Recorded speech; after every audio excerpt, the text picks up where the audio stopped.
গণেশ চতুর্থী উপলক্ষে তোমাদের সবাইকে জানাই অনেক অনেক শুভেচ্ছা। সবাই কেমন আছো? আশা করছি সবাই খুব ভালো আর সুস্থ আছো। আজ ননদার বৌদি মিলে চলে গেলাম মন্দিরে, যেহেতু মা সকাল সকাল বলে দিয়েছিল তোরা স্নান ধান করে একটু মন্দিরে গিয়ে আয়।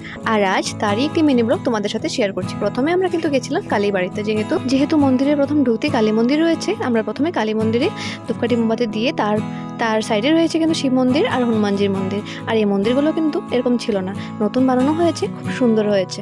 আর এই গাছটা যে তুমি দেখতে পাচ্ছ, এটা হলো বট গাছ, অনেক পুরনো আর জাগ্রত গাছ। আর এখানেও আমি একটু ধূপকাঠি মোমবাতি জ্বালিয়ে দিচ্ছি। আর জানো তো, গাছের ভিতর দিয়েও কিন্তু একটা জায়গা আছে।